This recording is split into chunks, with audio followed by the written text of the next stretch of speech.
બદલાવ હંમેશા મોટો હોય એ જરૂરી નથી.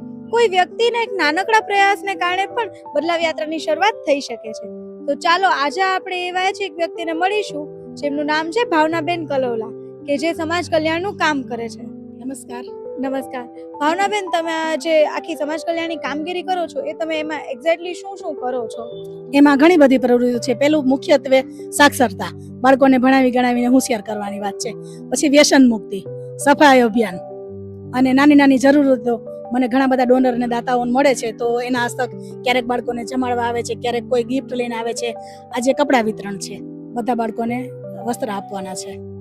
તો તમે આ જે આખી કામગીરી કરો છો એ કેટલા વખતથી કરો છો? 2.5-3 વર્ષ થઈ ગયા. અચ્છા, 2.5-3 વર્ષથી કરો છો.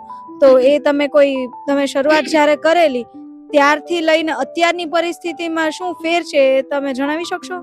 હા, જે લોકોને બોલતા નહોતું આવડતું, ગાળાગાળી કરતા હતા, નાના નાના 5-5 વર્ષના બાળકો પણ તમાકુ ને ગુટકા ખાઈ ખાઈને ફરતા હતા, એ લોકોમાં અત્યારે બદલાવ એવો આવ્યો છે કે એ તમાકુને અડતા નથી, ગાળ બોલતા નથી.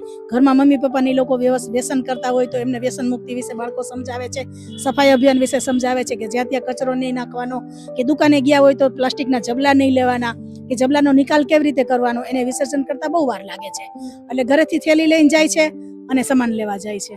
નાના બાળકોમાં પણ આટલો સરસ બદલાવ આવેલો છે. તમે આજે આખી કામગીરી કરો છો એ કોઈ તમે એકલા હાથે કરો છો કે કોઈ એનજીઓ સાથે જોડાયેલા છો કે કેવી રીતે છે? ઘણી બધી એનજીઓ સાથે જોડાયેલી છું.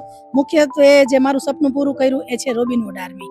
એક તો મને બાળકો નથી એટલે મને બાળકો સાથે મજા આવે છે, અને ઘણા વર્ષોથી જ્યારે નાની હતી ત્યારનું જ મારું એક સપનું હતું કે ટીચર બનવું છે, પણ સંજોગો વસાત ભણી શકાણું નથી. અને ભગવાન પાસે એક નિર્દોષ ઈચ્છા કરીએ ને તો પૂરી કરે, અને ભગવાને મને રોબિનહુડ આર્મી આપ્યું, RSS આપ્યું, વિશ્વ હિન્દુ પરિષદ સાથે જોડાયેલી છું. ત્રણેયનો એક જ ગોલ છે કે બાળકો ભણી ગણી હોશિયાર થાય અને ભારતનું નામ રોશન કરે. તમે આજે કહેલું કે તમે એટલો બધો અભ્યાસ નથી કરી શકેલા, છતાં પણ તમે આટલી સરસ રીતે બાળકોને જે ભણાવો છો, તો તમને શું લાગે છે કે કઈ વસ્તુ છે કે જે તમને ઇન્સ્પાયર કરે છે આવું કરવા માટે? પહેલા તો હું અમુક જગ્યાએ અટકી જાઉં છું, બસ વિચાર કરું છું, પ્રભુને પ્રાર્થના કરું છું કે મારા બાળકો ક્યાંય અટકે નહીં અને એનું કામ સરળતાથી પતે.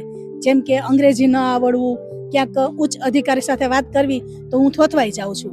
એક ઓલું કે ને કે સ્ટેજ ફીવર જેવું કે આવી રીતનું માઇક હાથમાં આવે, આમ તો બકબક બહુ કરતી હોય, પણ થોડુંક ઓલું થાય. જો બાળકો ભણેલા હશે કે એને કંઈક શીખવાડેલું હશે તો એને આ ડર વયો જશે.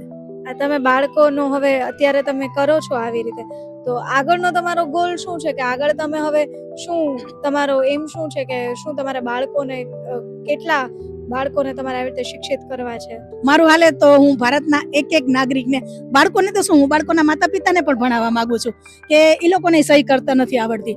હવે હું આ ઝૂંપડપટ્ટીઓમાં આવા એરિયામાં જાઉં છું તો BLM વાળા આવે ને કે વસ્તી ગણતરી કરવા વાળા, તો એ મને આવીને પૂછે કે બેન આ ડોક્યુમેન્ટ માગે છે, અપાય કે ન અપાય. જો એ લોકો ભણેલા હશે તો એ જાતે વાંચી અને પોતાનો નિર્ણય પોતાની જાતે લઈ શકશે. ગોલની તમે વાત કરી તો દરેક બાળકો ભણી ગણીને હોશિયાર થાય અને એક ઉચ્ચ હોદ્દા ઉપર બેસે, પોતાના પરિવારનું પાલન કરી શકે, પૈસો કમાઈ શકે. ખાલી ભણવા જાવું એટલે એવું નથી કે સાક્ષરતા છે. સ્કૂલમાં તમે જાઓ એટલે ઘણું બધું તમને જનરલ નોલેજ મળે છે, જીવન જીવવાની કળાઓ મળે છે, જિંદગીમાં કેમ રહેવું, કેની સાથે કેમ બોલવું, કેમ 5 માણસની વચ્ચે બેસવું, એ બધું જ્ઞાન પણ મળે છે. અને ઈચ્છા એવી છે કે આ વખતે મેં 40 બાળકોના એડમિશન કરાવ્યા, સંજોગો વસાત અમુક લોકોના કાગળ કમ્પ્લીટ નહોતા તો એ રહી ગયા, પણ 28 બાળકો ફાઇનલ થઈ ગયા છે. 28 બાળકોમાંથી 8 બાળક પણ જો આગળ નીકળ્યા, કોઈ એન્જિનિયર બન્યું, કોઈ ડોક્ટર બન્યું, કોઈ આર્મી ઓફિસર બન્યું, કોઈ પાયલટ બન્યું, તો મારું જીવન સાર્થક છે. તમે ગરીબ બાળકોને, મેં સાંભળેલું છે કે ગરીબ બાળકો માટે પણ તમે ભોજન માટે કંઈક કામગીરી કરો છો? હા, આપણને ભૂખનો અંદાજ નહીં હોય કે ક્યારે આપણે ભૂખ એવી સહન નથી કરી, પણ તમે અમુક એરિયામાં આવ્યા જાવ ને તો આપણને એના મોઢા ઉપર જોઈને જ ખ્યાલ આવે કે ભૂખ શું છે. એના માટે ભૂખ એટલે એના માટે ભગવાન છે. તો આના માટે રોબિનહુડ આર્મી દાતાઓના સહયોગથી દર ગુરુવારે 750 માણસોને જમાડે છે. એક જગ્યાએ બને છે અને અમે બધા લઈ અને ડોલમાં ભરી, ટબમાં ભરી અને એ લોકોને જમાડવા જઈએ છીએ.